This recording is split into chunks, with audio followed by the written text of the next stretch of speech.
Hello students, अभी अपने पढ़ेंगे design procedure of earthquake resistant building.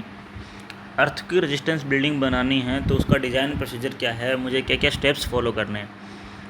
तो इस जो IS 1893 पार्ट 1 सिस्मिक कोड है, जो उस कोड के अकॉर्डिंग अपने को डिज़ाइन करना है।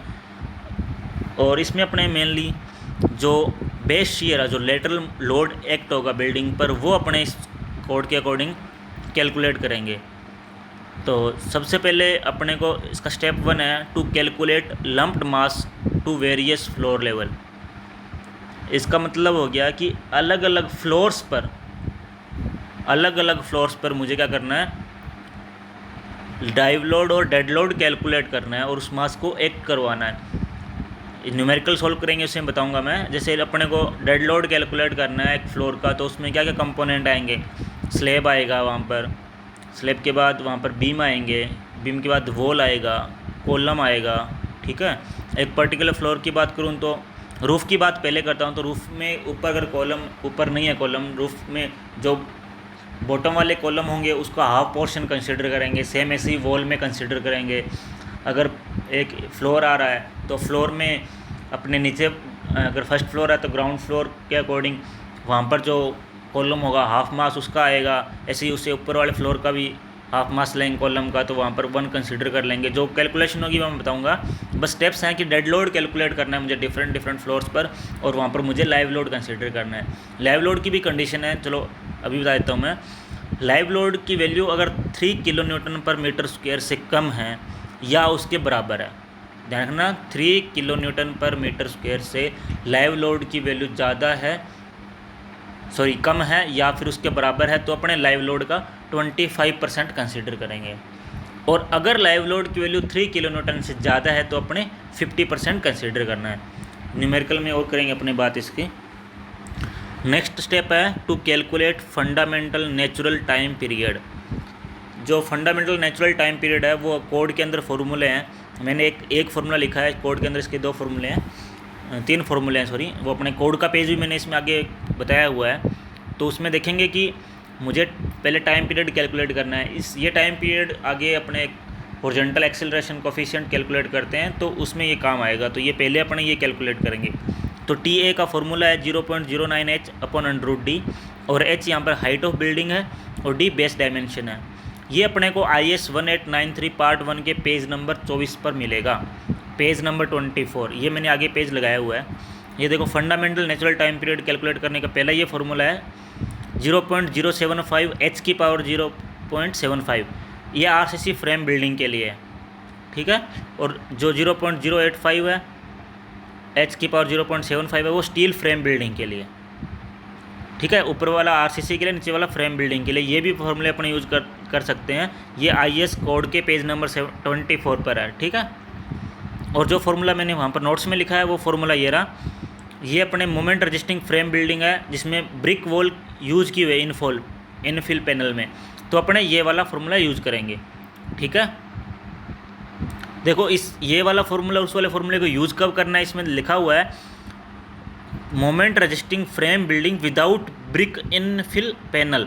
अगर ब्रिक इनफिल नहीं की है, ब्रिक वॉल नहीं है, तो अपने ये वाला फार्मूला यूज़ करते हैं, ठीक है।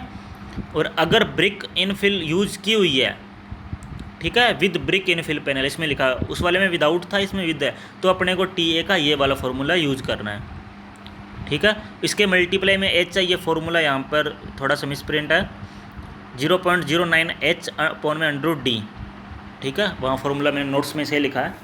तो ये उसी पेज नंबर 24 पर ये IS कोड के IS 1893 के। नेक्स्ट स्टेप है अपने को कैलकुलेट करना है design base shear. Design base shear अपने को कैलकुलेट करना है।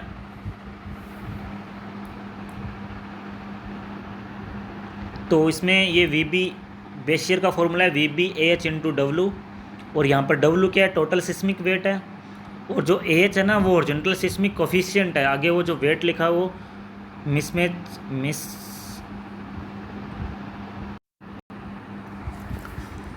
VB, ये design seismic base shear VB = AH × W। यहाँ पर W हो गया सिस्मिक वेट ऑफ बिल्डिंग और एच हो गया डिज़ाइन हॉरिजॉन्टल एक्सीलरेशन कोफिशिएंट, ठीक है।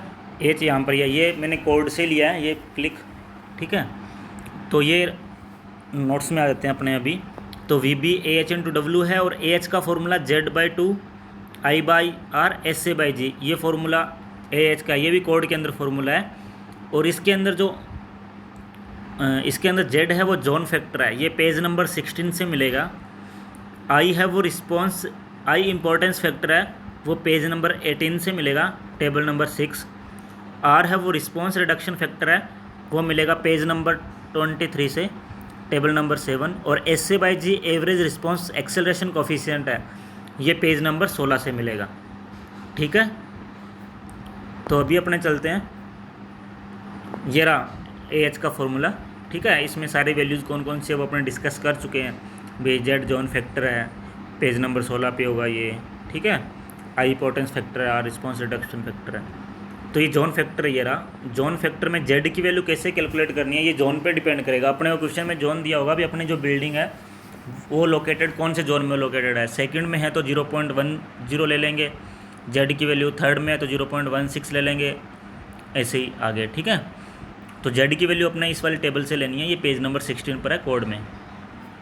उसके बाद I इम्पोर्टेंस फैक्टर है, ये टेबल नंबर 6 से मिलेगा। इसकी दो वैल्यूज मेनली दी हुई है, अगर ऑल अदर बिल्डिंग है तो उनके लिए अपने 1 लेंगे। और उसके अलावा अगर इम्पोर्टेंट स्ट्रक्चर है, जैसे कि हॉस्पिटल हो गए, स्कूल्स हो गए, टेलीविज़न स्टेशन हो गए, टेलीफोन एक्सचेंज हो गया, रेडियो स्टेशन हो गए, रेलवे स्टेशन हो गए, तो वो इम्पोर्टेंट बिल्डिंग है किसी भी कंट्री के लिए, तो उन बिल्डिंग्स के लिए अपने इम्पोर्टेंस फैक्टर 1.5 लेंगे I की वैल्यू।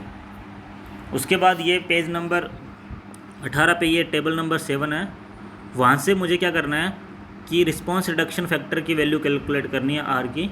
और ये डिपेंड करता है कि बिल्डिंग कैसी है। तो बिल्डिंग अपनी फ्रेम स्ट्रक्चर है, उसमें भी ऑर्डिनरी RCC फ्रेम है या फिर स्पेशल RCC फ्रेम है, इनकी वैल्यूज आगे लिखी हुई है, ठीक है। इस टेबल में अपन आगे देखेंगे ना, ये देखो आप यहाँ पर देख सकते हो, ये 3, 5, 4, 1, 5, ये आगे वैल्यूज लिखी हुई है, R की वैल्यू है ये।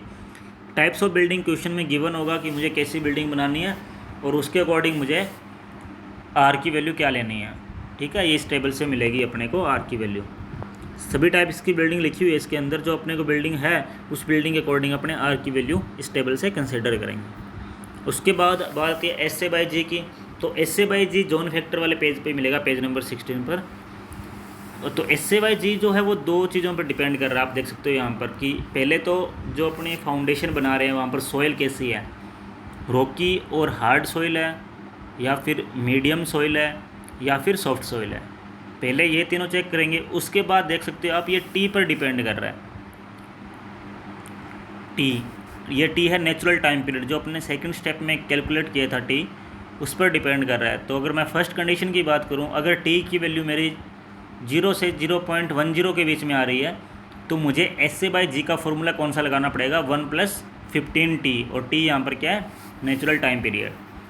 और अगर T की वैल्यू 0.1 से 0.4 के बीच में आ रही है तो SA/G की डायरेक्ट वैल्यू हो जाएगी 2.5, और 0.4 से 4 के बीच में आ रही है T की वैल्यू, तो अपना SA/G क्या हो गया, 1/T। तो यहाँ से अपने को SA/G की वैल्यू कैलकुलेट करनी है। उसके बाद अपने को कैलकुलेट करना है vertical distribution of base shear. Base shear जो का जो डिस्ट्रीब्यूशन कैसे होगा वो इस फॉर्मूले से डिपेंड करेगा। ये फॉर्मूला उसी को कोड के IS 1893 के पेज नंबर 24 पे मिलेगा।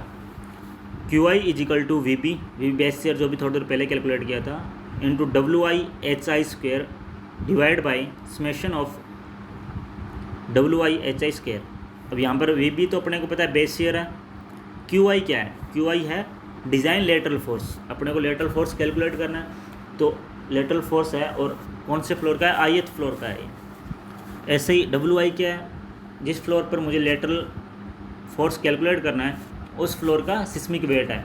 और HI क्या है, ith फ्लोर की बेस से क्या है, हाइट है। और N है नंबर ऑफ स्टोरेज। ये अपने को पेज नंबर 24 आपको यहाँ पर शो कर रहा हूँ मैं। ये फार्मूला कोड में है, तो आपको कोई फार्मूले रिमेंबर नहीं रखने हैं, सारे फार्मूले कोड के अंदर है। आपको पता होना चाहिए कौन से पेज पर क्या है। तो ये VB वाला फार्मूला QI का VB × WI/HI², ठीक है। सारी वैल्यूज़ लिखिए अभी कौन सा क्या है। आगे अपने न्यूमेरिकल करेंगे तो आपको थोड़ा और समझ में आ जाएगा। ठीक है, अगर कोई डाउट्स हो तो आप पूछ सकते हैं।